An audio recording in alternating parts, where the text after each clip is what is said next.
नमस्कार, शून्य the power of empty mind में आप सबका फिर से स्वागत है। आज की वीडियो उन सब लोगों के लिए बहुत इम्पोर्टेंट होने वाली है जिनके गुरु नहीं है। फिजिकल गुरु जब तक आपको नहीं मिलते हैं, बहुत सारी दिक्कतें आपको सामना करना पड़ता है, बहुत सारी दिक्कतों के साथ आपको उलझना पड़ता है।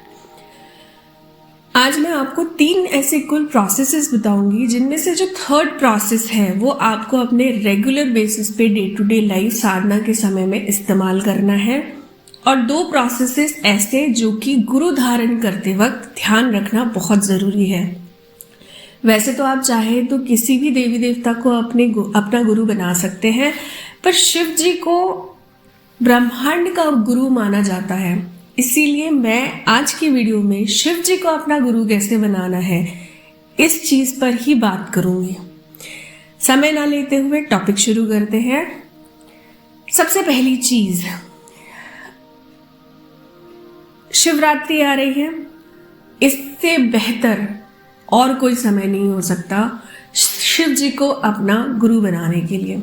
सबसे पहले आपको क्या करना है, जब हम गुरु धारण करते हैं हमारे लिए सबसे इम्पॉर्टेंट होता है गुरु धारण करते वक्त 5 तरह के फल, 5 तरह के कपड़े, और जो भी आपके पास पैसे हैं, मतलब अगर आपके पास 11 रुपए है, 21 रुपए है, 51 है, 101 है, आप कुछ भी उनको अर्पित कर सकते हैं, और साथ ही साथ थोड़ी सी मिठाई।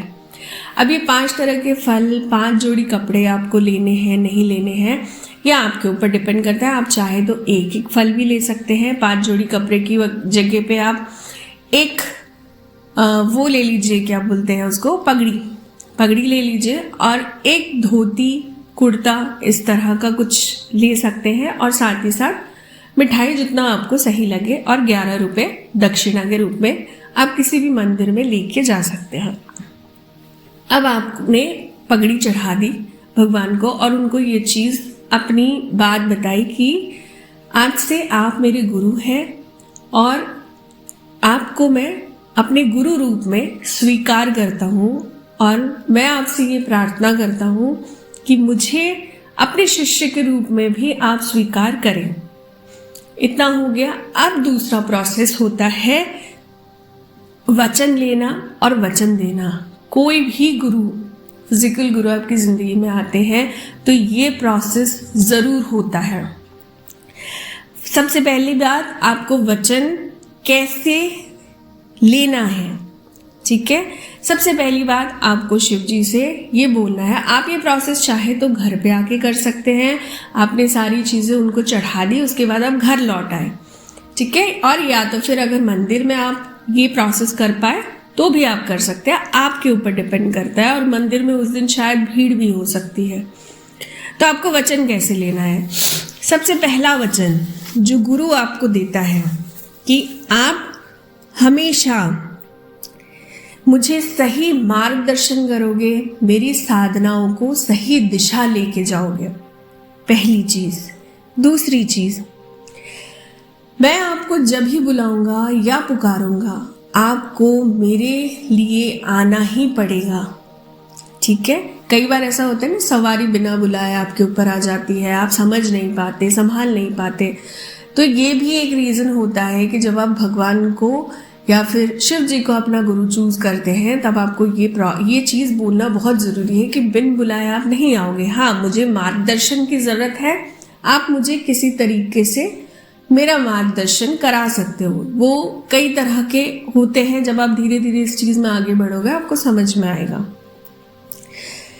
तीसरी चीज, कोई भी क्रिया, प्रक्रिया, तंत्र, मंत्र आप मुझ पर या मेरे परिवार पर होने नहीं दोगे। मेरा परिवार और मैं हमेशा आपके सानिध्य में रहे, हमेशा प्रोटेक्टेड रहें। 3 वचन आपने उनसे ले लिए। आपको ये चीज़ विजुलाइज करनी है कि शिव जी आपको आपके हर वचन के बाद हाँ बोल रहे हैं या तो फिर तथास्तु बोल रहे हो। अब आपको वचन देना कैसे है, ये बहुत इम्पोर्टेंट है।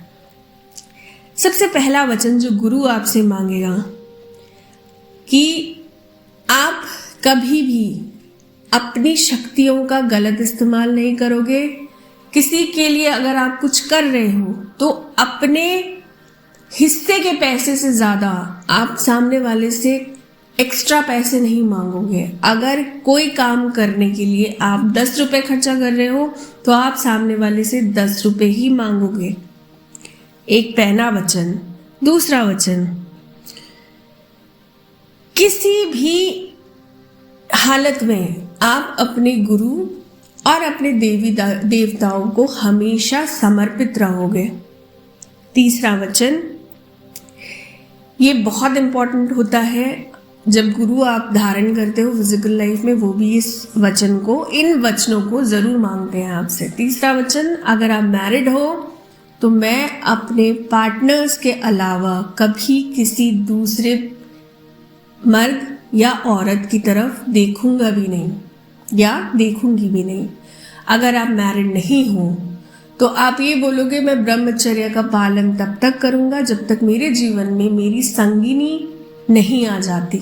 मैं अपने ब्रह्मचर्य को इस तरह से कभी व्यर्थ नहीं करूंगा जिससे कि मैं आगे ना बढ़ सकूं। ठीक है, ये हो गई वचन लेने और देने की बात। अब तीसरा पॉइंट जो बहुत इंपॉर्टेंट होता है, जो कि आपको रेगुलर बेसिस पे करना होता है।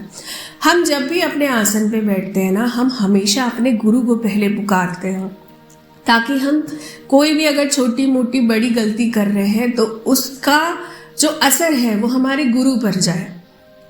ठीक है, तो हमको क्या करना होता है, रोज अपने आसन में बैठने के बाद हमें ओम नमो शिव आदेश गुरु का, ओम नमो शिव आदेश गुरु का, ओम नमो शिव आदेश गुरु का, ये 3 बार बोलने के बाद हमको हमारी साधना शुरू करनी होती है। ये करने से, इस प्रोसेस को करने से क्या होता है ना, आपके इर्द गिर्द ऑलरेडी एक प्रोटेक्शन शील्ड क्रिएट हो जाता है। अगर आपके गुरु हैं 11 दिन, 7 दिन, 21 दिन के अंदर अंदर आपका प्रोटेक्शन शील्ड रेडी हो जाता है। अगर आपके फिजिकल गुरु हैं तो, अगर फिजिकल गुरु नहीं है तो ये प्रोटेक्शन शील्ड बनने में 41 डेज का समय लग सकता है। अब आप कोई भी साधना शुरू कर रहे हैं, बैठने से पहले या फिर आसन में बैठने के बाद तुरंत आपको ये बात करनी है जो मैंने बताई, ये 3 बार रिपीट करना है। यही चीज आपको आसन से उठने से पहले भी करना है। ओम नमो शिव आदेश गुरु का, ओम नमो शिव आदेश गुरु का, ओम नमो शिव आदेश गुरु का। आपको अगर हवन या अग्यारी करनी आती है, हमेशा गणपति जी को आहुति देने के बाद अपने गुरु को आहुति देना जरूरी होता है।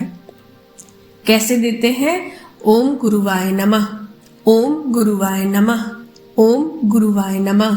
3 आहुतियां अपने गुरु को देना हमेशा जरूरी होता है। और गुरु पर्व के दिन अपने गुरु से मिलना, उनको भोग प्रसाद चढ़ाना भी एक हमारा कर्तव्य बन जाता है।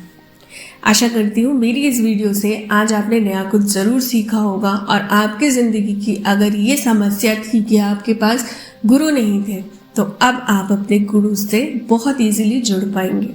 Thank you so very much. Channel को लाइक और सब्सक्राइब करना ना भूलिएगा।